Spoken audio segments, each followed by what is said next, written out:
Oi pessoal, tudo bem? Espero que vocês estejam bem. Esse vídeo aqui vai para o sexto ano do Colégio Ateneu.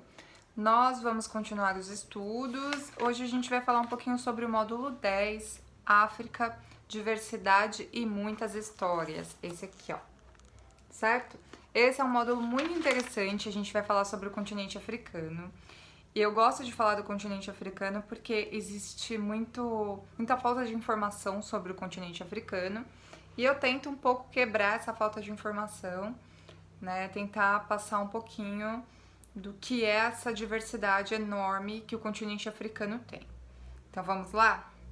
Bom, a primeira parte que a gente precisa dizer é que a África é um continente, né? Já vi alunos falando, nossa, professora, fulano foi pra África, é um país, né? Não é um país, é um continente. E hoje tem vários países dentro do continente africano, certo? Com muitos tipos diferentes de biomas, paisagens diferentes, né? Então, os cenários da África são muito diversos. Quando a gente pensa na África, normalmente, pensamos naquela ideia que alguns programas de TV mostraram pra gente, né? Aquela ideia que só tem na África savana, deserto, animais como elefantes e onça, sei lá, guepardo, onça não, né? Acho que é leão. Leão, guepardo e só. Isso é a África que a gente tem na cabeça, né? A imagem de um local árido, seco e só. Mas não é isso, né? Isso é uma parte da África. A África tem savanas, a África tem floresta tropical. Vocês já pensaram que tem floresta na África? Vocês tinham ideia disso? A África tem o maior deserto do mundo, o deserto do Saara, né, com seus oásis, toda a sua especificidade. A África tem regiões temperadas, de clima temperado. E, claro, tem as savanas mesmo, tem lá as girafinhas, os elefantes.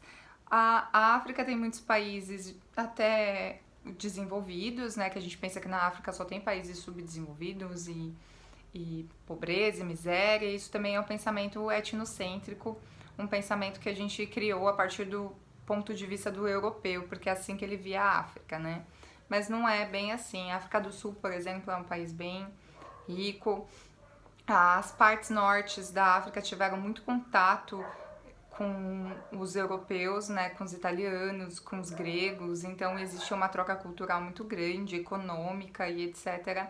Então a parte norte do continente africano também é um local bem rico, né? O Egito, que a gente vai estudar mais pra frente, que é um local incrível, que é suntuoso, que virou local, claro, hoje de visita de turistas, mas que foi um grande império e não existiu apenas o Egito no passado da África, né? Então, a África foi um local de grupos étnicos diversos, uma diversidade de culturas muito grande.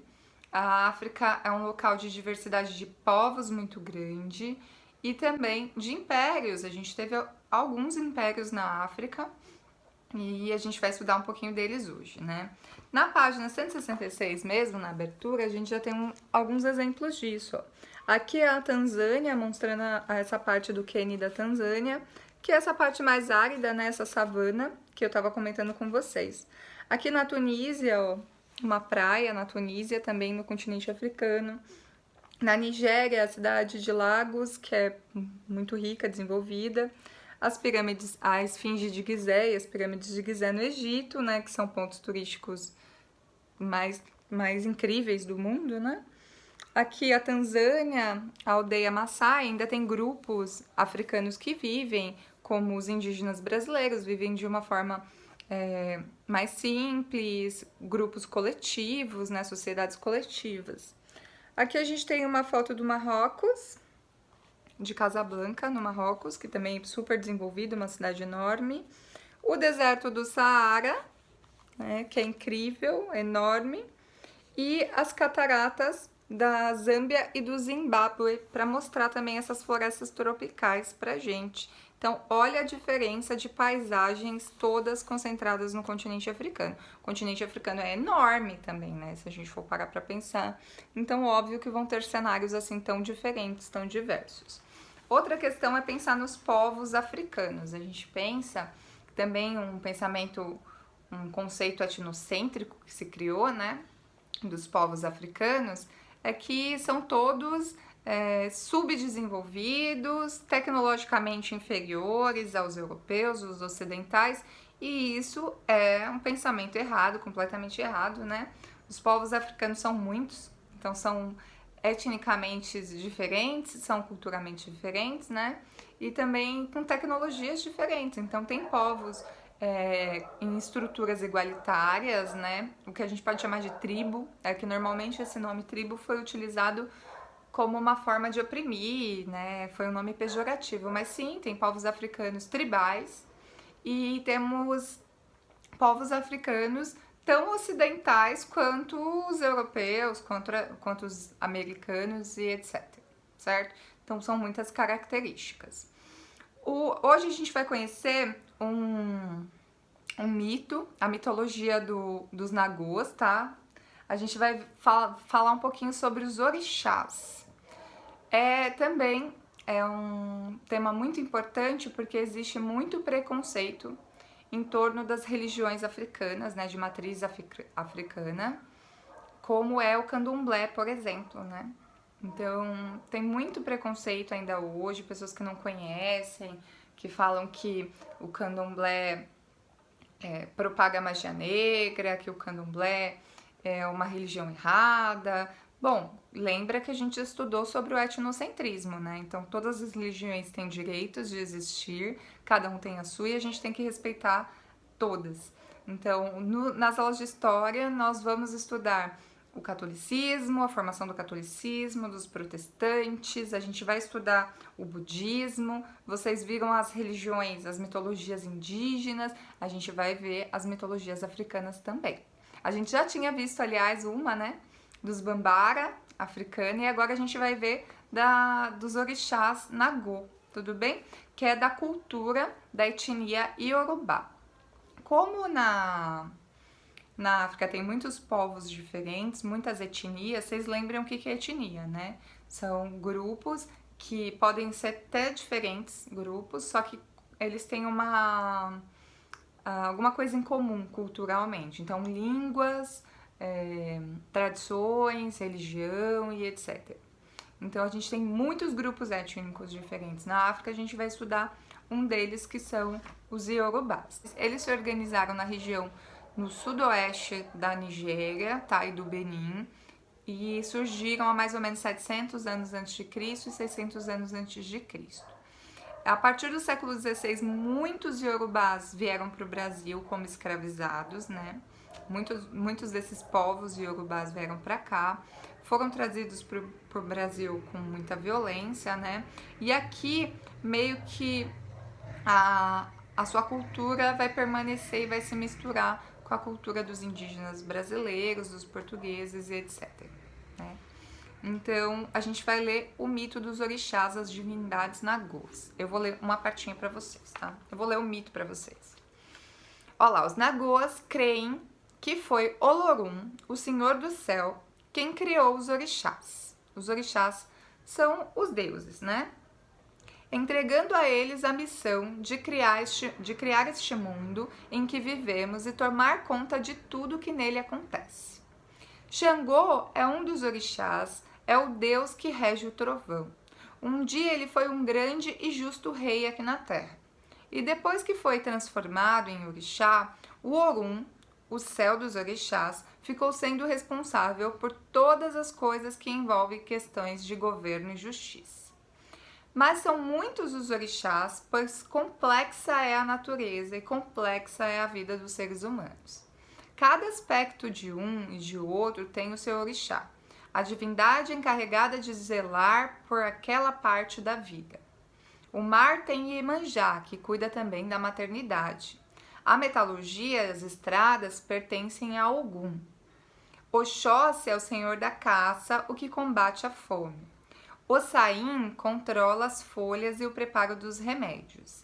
Iansã é a senhora dos raios, dona das tempestades. Oxum é a deusa das águas doces, da riqueza e do amor. Omulu é o orixá que comanda a peste e a cura das doenças, enquanto o Xumaré, ou Xumaré, governa a chuva e assim por diante. É assim que a religião dos negros e iorubás explica o mundo. Então, para eles, eles têm um Deus, o Senhor maior, o Senhor dos céus, que é o Olorum, tá? Ele que vai criar todos os orixás, que são essas divindades, esses deuses, e cada deus tem uma característica, cuida de uma parte da vida humana e das coisas que os seres humanos fazem, né? E da natureza. É bem interessante a gente pensar porque todos os povos do passado criaram mitologias parecidas, né? A gente vai estudar os gregos, por exemplo, e os romanos também. Vários deuses, um deus para cada coisa, um deus para cada característica. Ou seja, os povos iorubás, os romanos, os gregos eram politeístas, eles acreditavam em vários deuses e em divindades. No Brasil, Candomblé utiliza a matriz dessa religiosidade dos nagôs, né, do povo iorubá. Como vieram muitos iorubás para o Brasil como escravizados, essa religião permaneceu aqui e se misturou, aliás, até a nossa cultura e formou a nossa cultura, na verdade, e é muito presente hoje em dia, né, no Brasil inteiro, principalmente na Bahia, que foi o local onde mais recebeu esses povos iorubás, né? É bem interessante a história deles, porque no Brasil, durante muito tempo, houve tanto preconceito e violência contra a religião dos povos iorubás que passou a ser comum, né, as pessoas aceitarem o preconceito. E eu sei que hoje a gente tá quebrando isso, hoje não tem mais tanto, mas, quer dizer, tem, mas a gente tá quebrando isso todos os dias aos poucos, né? O que é interessante pensar também é que tem muita gente que fala, sem saber, chamando as pessoas das religiões do candomblé de macumbeiros, né? Macumba é um instrumento musical do candomblé, que é utilizado, né, dentro do candomblé e que é tocado. Então, quem é dessa religião se chama de macumbeiro, pois toca a macumba, que é esse instrumento musical. Mas esse nome macumba foi estigmatizado durante muito tempo. Então, durante séculos e até hoje ainda tem pessoas que utilizam o nome macumba para subjugar, para ser etnocêntrico, preconceituoso com as religiões de matriz africana. Por que eu tô dizendo isso pra vocês? Porque isso precisa mudar, né? E os meus alunos sabem o que é a macumba nesse ponto de vista, né? Sabem falar, explicar, olha, é um instrumento musical, é uma cultura que veio da África, é uma cultura iorubá, é isso que eu busco e é isso que eu espero de vocês, né? Que esses preconceitos, esses pensamentos etnocêntricos sejam dissipados ao longo do tempo.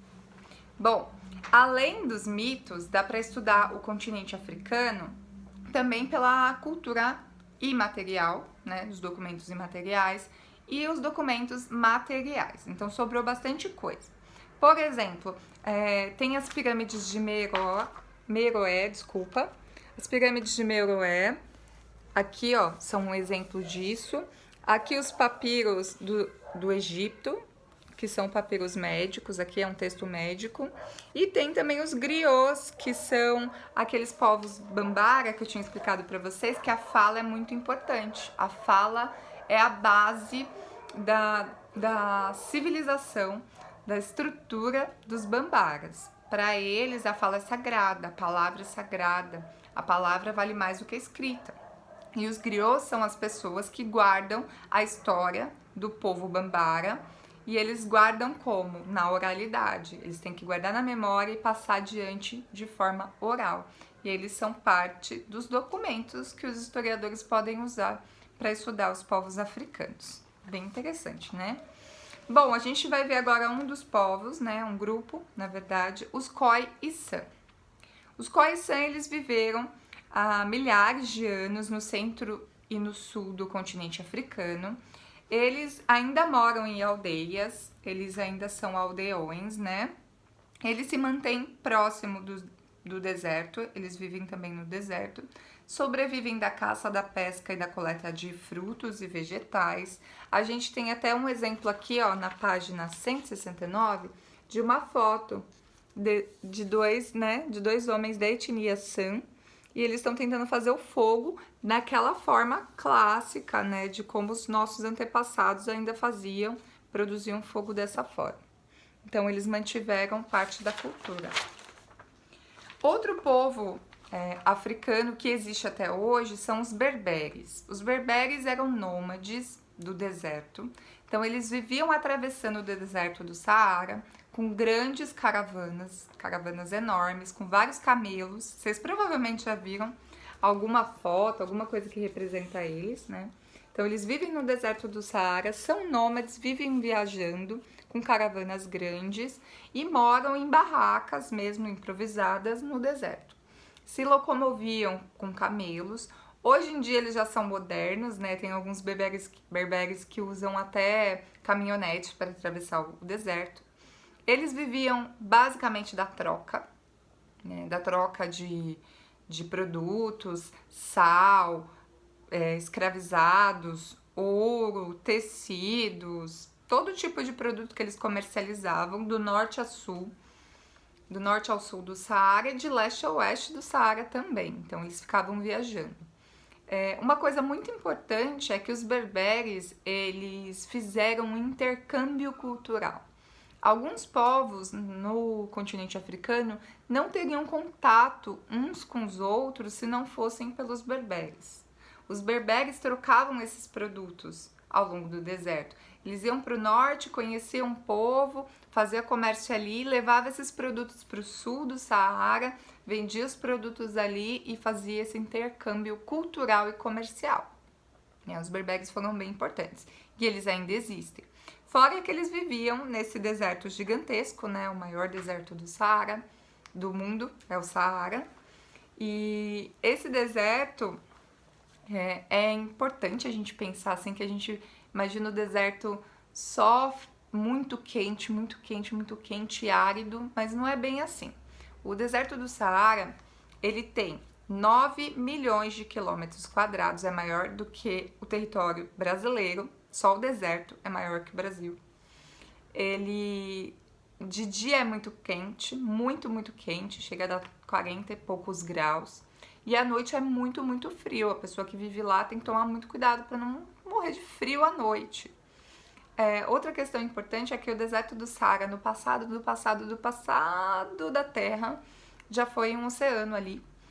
Quando tem tempestades de areia, a areia viaja ao Atlântico, atravessa o Atlântico inteiro, chega até a Amazônia e a areia meio que fertiliza o solo da Amazônia, mantém a Amazônia. Nosso planeta, ele é tão peculiar, é tão difícil, é tão, na verdade, complexo de existir, que precisa dessa relação muito complexa entre o deserto do Saara para formar a Amazônia, para a gente ter a água que a gente tem e ter o pulmão do mundo, como é o caso da nossa floresta. Olha isso. Outra questão é que em algumas partes do deserto do Saara tem os oásis, né, que são os locais que a água que existe, né, embaixo da terra, dos lençóis freáticos, aparece. Então esses oásis garantem a sobrevivência dos animais que tem ali e dos seres humanos que vivem também no deserto. Então, outra questão interessante é que ali no finzinho do deserto do Saara, no norte do continente africano, tinha um rio também, um rio que atravessa, que é o Nilo. O rio Nilo atravessa o deserto do Saara. Por isso que os egípcios se tornaram uma grande civilização, por conta do rio. Senão só teria deserto, seria muito mais difícil de ter uma civilização grande. Eles iam ter que se formar em pequenas civilizações perto dos oásis. Além disso, é importante salientar também que um dos principais produtos de troca dos berberes era o sal, né? O sal vai ser um produto muito importante para as civilizações da África e do mundo inteiro, na verdade, porque o sal ele era utilizado para ressecar a carne, né? E para manter a carne sem estragar como também vocês viram que os incas faziam, né? Então, os povos africanos também faziam. O sal ficou tão importante, era um artigo que gerava muito interesse, muitos pedidos, e os berberes trocavam, por exemplo, o sal e o cobre por ouro e noz de cola. E é interessante a gente pensar também que o salário, a palavra salário, você pagar alguém por um trabalho, vem do sal, da importância do sal. Então, antes, no período que a gente está estudando agora, né, o período antes de Cristo, nos séculos antes de Cristo, o sal era tão importante que ele era uma forma de pagamento. Por isso que nós recebemos hoje salário. Bom, além dos berberes, nós temos também o povo de Gana, povo do ouro, os Soninkés de Gana. Eu acho interessante falar deles porque eles vão se formar aqui na região do Mali, ó, vou até mostrar para vocês onde eles estavam. Aqui tem vários, nessa página aqui 172, tem vários impérios e reinos africanos para a gente estudar. Infelizmente, nós não temos tempo hábil para estudar todos, né? Mas tem lá o Império do Mali, primeiro Gana, depois o Mali. Egito, aqui ó, Rio Nilo. Aí a gente tem o Meroé, que era uma cidade-estado, um reino, né? O reino de Axum, a civilização Swahili, aqui embaixo, ó, no sul do continente africano. Reino do Congo, que vai ter bastante contato com o Brasil, com Portugal e depois com o Brasil. Agora a gente vai estudar especificamente o povo de Gana, daqui, tá? Então, o povo de Gana, eles faziam parte ali da região onde vai ser o Império do Mali, na Mauritânia e no Senegal. Eles viviam em aldeias, né? E eles pertencem à etnia Soninké. Eles se reconhecem como Soninké, né? Eles eram organizados em aldeias e grupos, foram ao longo do tempo unindo essas aldeias, formando um grande grupo que vai virar o reino, né? O reino de Gana. Eles tinham um líder, que era o Kayamaga, o líder de Gana, e o principal artigo econômico da região era o ouro, muito ouro na região de Gana. O ouro era o principal produto para exportação, era o principal produto de troca que eles tinham. Tanto que a gente pode ver até na página 173, essa imagem aqui, ó, que tá o Kayamaga lá no centro, as pessoas aqui, ó, pagando os impostos para ele. E se vocês olharem direitinho, que na imagem não vai dar pra ver, mas vocês estão com a apostila, ele tá cheio de ouro, colar de ouro, bracelete de ouro, até os cachorros dele tem, que estão aqui nos cantinhos, ó, tem coleiras de ouro, para vocês terem uma noção como o ouro era importante para essa civilização. Eles tiveram bastante contato com os berberes, né, porque eles vendiam e trocavam produtos com os berberes, eles trocavam ouro pelo sal, como eu tinha comentado, também por escravizados. Lembrando que a escravidão nessa época não era uma escravidão por cor da pele, era uma escravidão por dívida ou por guerra. Perdeu uma guerra, virava escravo, tá endividado, virava escravo para pagar essa dívida, né? Eles viviam ali na região, ó, se vocês pararem para pensar bem aqui, os berberes estavam toda essa região do Saara, então eles tinham contato com outros povos por intermédio dos berberes, tudo bem?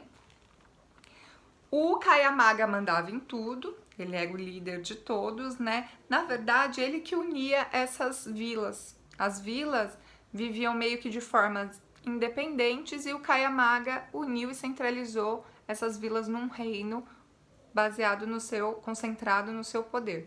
Então, o reino se formou a partir do poder do Kayamaga, com essas vilas, né?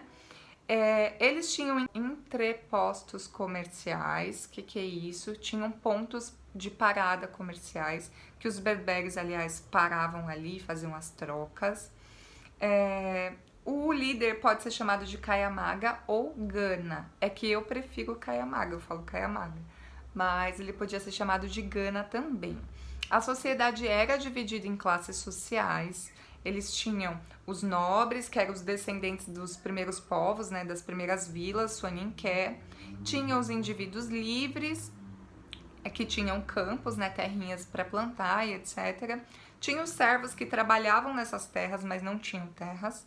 E tinha os escravizados, que eram escravizados por dívida e por guerra, como eu citei para vocês. Todos pagavam impostos para o Caiamaga. Os impostos eram cobrados com alimentos, ouro, com o que a pessoa tivesse. Também com alguns tipos de moedas que eles usavam, né? Que não era moeda de ouro, não, era sementes. Alguns cereais eram utilizados como moedas de troca também para pagar os impostos. Os Caiamagas, que ao longo da história do povo de Gana tiveram vários, eles moravam em castelos, né? Castelos não, palácios. Eles moravam em grandes palácios, eles faziam palácios feitos de pedra mesmo, grandiosos, viviam cercadas por muralhas, né? Por medo de invasões, aliás. E normalmente ele tinha que ficar com seguranças, né? Com soldados que eram os soldados do Caiamaga para proteção dele, mas também tinha a formação do exército ali, um grupo de pessoas para proteger o reino. Além dos povos de Gana, a gente tinha também o povo do Congo, reino do Congo, tá? Foi um reino muito grande, tá concentrado aqui, ó, nessa região da África, tá vendo? Não tá nem no extremo sul, mas também não tá no norte, tá bem aqui nessa região. Aliás, eles estavam perto de Gana. O Reino do Congo é bem específico, bem interessante, tá? Eles, aliás, vão ter contato com os portugueses, como eu tinha dito antes. Então, o Reino do Congo vai ter uma relação especial com os portugueses e com o Brasil uma relação mais próxima, né? Infelizmente, tristemente, por conta da escravidão, mas sim. Eles tinham como liderança religiosa o Mani-Congo, era religiosa e política, ou seja, tinha um governo teocrático. Prestem atenção nessa palavra. Um governo teocrático. Teocrático quer dizer que o líder político também era um líder religioso, certo? Então, o Mani-Congo, o rei do Congo, ele era o líder político que governava, liderava, tinha um exército, etc.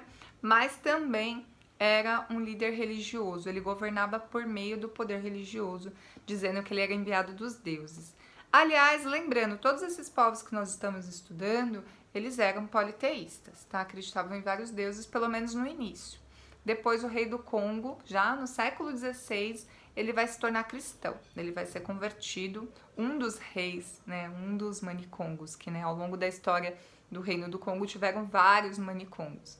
Então, teve um manicongo que vai se converter ao cristianismo para ter uma relação comercial com Portugal, e eu vou falar um pouco mais sobre isso depois, tá?